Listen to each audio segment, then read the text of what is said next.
رسول خدا نے کہا، نبی خدا نے کہا کہ میں افضل ہوں۔ اب تاریخ کا واقعہ سنیے، فرمایا جب یہ روایت یا حدیث مدینے سے باہر کسی مسیحی کو سننے میں آئی، کسی یہودی کو سننے میں آئی، کسی جناب داؤد کے ماننے والے کو سننے میں آئی کہ ایک نبی آیا ہے، ایک ایسا پروفٹ آیا ہے جس نے یہ کہہ دیا کہ میری امت کے علماء انبیاء بنی اسرائیل سے افضل ہیں، ان کے دل میں اعتراض پیدا ہوا کہ اگر کہتا میں افضل ہوں پھر بھی ہم ماننے کے لیے تیار تھے، لیکن اس نے اپنی امت کے علماء کا درجہ بھی اتنا بلند کر دیا کہ وہ ہمارے انبیاء سے افضل ہیں۔ یہ فوراً اعتراض کے لیے مدینے پہنچے، کہ جیسے مدینے پہنچے کہ کہاں ہے تمہارا نبی؟ آواز آئی کہ نبی خدا دنیا سے گزر چکے، وہ دنیا میں رحلت کر کے۔ انہوں نے کہا اور اچھا ہوا، کیونکہ اعتراض تو علماء پر ہے کہ وہ افضل ہیں ہمارے انبیاء سے۔ کہ کون ہے نبی کے بعد؟ لے گئے جن کو بٹھا دیا گیا تھا نبی کے ممبر پر، کہ آپ ہیں عالم؟ کہاں ہمیں عالم؟ کہ یہ حدیث آپ کے نبی کی ہے؟ کہاں ہمارے نبی کی ہے؟ کہ ہمارے کچھ اعتراضات ہیں، اگر آپ ان کے جوابات دے دیں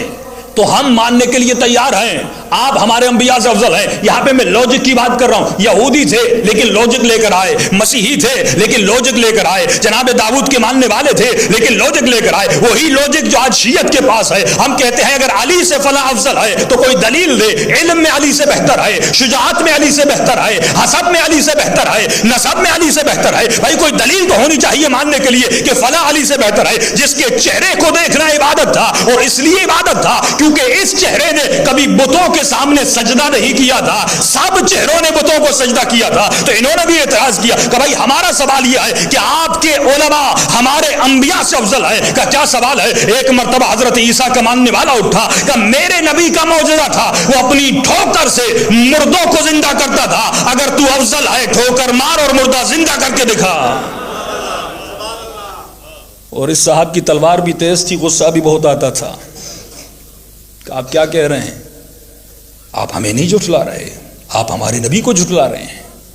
کہ بھائی سمپل سا اعتراض ہے، لوجیکلی بات ہے، اگر آپ افضل ہو تو افضل کے پاس کچھ زیادہ یا اس جیسا کام کرے یا اس سے بہتر کام کر کے دکھائے۔ جیسے کہ خاموش ہو کر بیٹھ جاؤ، اگر زیادہ بولا تو آپ کو قتل کر دیا جائے گا، آپ ہمارے دین کو بدنام کرنے آئے ہیں، آپ ہماری حدیثوں کو بدنام کرنے آئے ہیں۔ دوسرے سے کہا تمہارے پاس کوئی کام کا سوال ہے تو کرو، کہ میں ہوں داؤد کا ماننے والا، میرے نبی کا معجزہ تھا، وہ لوہے کو نرم کرتے تھے۔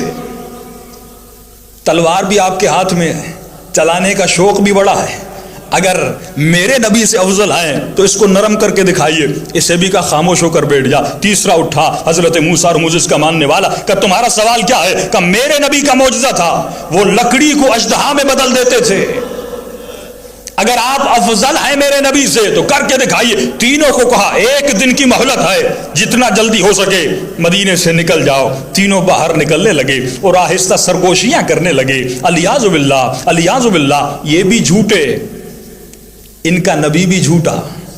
کہ جیسے یہ آواز سلمان کے کانوں تک پہنچی کہ خبردار میرے نبی کو جھوٹا نہ کہنا، مسئلہ تمہارا ہے، تم جاہل کے در پہ گئے تھے، آؤ تجھے عالم کے در پہ لے جاؤں۔ فوراً سلمان ان کو مولا علی کے گھر کی طرف لے آئے، کہ ہمیں کیا پتا کہ عالم کون ہے اور جاہل کون ہے۔ فرمایا جیسے مولا کے گھر کے دروازے پر پہنچے، ابھی دستک دینے والے تھے، گھر کے اندر سے آواز آئی سلمان دروازہ کھلا ہوا ہے، تینوں کو اندر لے آ۔ پریشان ہوئے سلمان، اندر والے کو باہر والے کا کیسے پتا چلا؟ کبھی ابھی تم نے علی کے کمالات کو دیکھا کہاں ہے؟ جیسے گھر کے اندر گئے، مولا نے ان کو دیکھا نہیں، ان کی طرف پیٹھ تھی، مولا کے ہاتھ میں بیلچا تھا، گھر میں درخت تھا، اس درخت میں مولا کچھ کام و کاشتکاری کر رہے تھے۔ امام نے وہیں سے کہا تمہاری جرت کیسے ہوئی، تم نے میرے نبی کو جھوٹا کہا، اب پوچھو جو کچھ مجھ سے پوچھنا ہے۔ ایک مرتبہ حضرت داؤد کا ماننے والا اٹھا اور اس نے کہا کہ یا علی میرے نبی کا معجزہ یہ تھا کہ وہ لوہے کو نرم کر دیتے تھے۔ امام نے اس کی طرف دیکھا، بیلچہ میرے مولا کے ہاتھ میں ہے، مولا نے فوراً بیلچے سے لکڑی کو جدا کیا اور اسے اشارہ کیا ذرا علی کے قریب آ جا۔ یہ جیسے مولا کے قریب آیا، امام نے بیلچہ اس کے ہاتھوں میں تھمایا اور فرمایا بیلچے کو کھینچتا جا، جتنا چاہے گا کھینچتا جائے گا۔ یہ پریشان ہو گیا، جیسے لوہے کے بیلچے کو کھینچتا گیا، کھینچنے کے بعد امام نے کہا اسے چھوڑ دے۔ جیسے اس نے چھوڑا پھر وہ بیلچے کی صورت میں بدل گیا۔ امام نے فرمایا تمہارے نبی نے صرف لوہے کو نرم کیا تھا، علی نے نرم بھی کیا، پھر حقیقی صورت میں بھی بدلا۔ فوراً کہنے لگا یا علی میں مان گیا۔ دوسرا اٹھا کہ تمہارا اعتراض کیا ہے؟ کہ یا علی میرے نبی کا معجزہ یہ تھا، حضرت موسیٰ کا معجزہ یہ تھا، وہ لکڑی سے اژدہا کو بدل دیتے تھے۔ امام کے ہاتھ میں بیلچے کی لکڑی تھی، فوراً اس کے سامنے پھینک دی، جیسے پھینکی وہ اژدہا میں بدل گئی، اور جیسے اس نے اژدہا میں بدلتا ہوا دیکھا اس کے وجود میں کپکپاہٹ طاری ہو گئی اور یہ ڈر گیا۔ جیسے ڈرا تو علی کے چہرے پہ مسکراہٹ آ گئی۔ امام نے فرمایا تو بھی ڈر گیا ہے، تمہارا نبی بھی دیکھ کر ڈر گیا تھا۔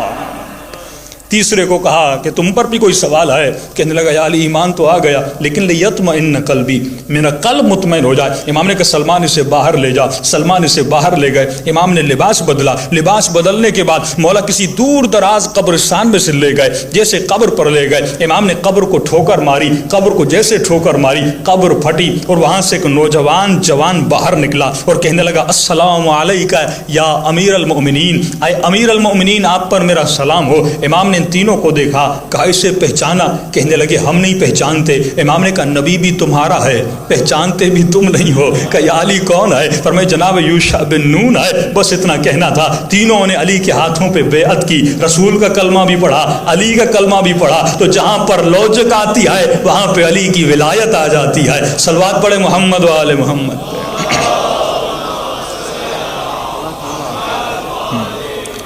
پھر مجھے کہا جا رہا ہے مومنین تھوڑا تھوڑا آگے آ جائیں، صلوات پڑھے محمد۔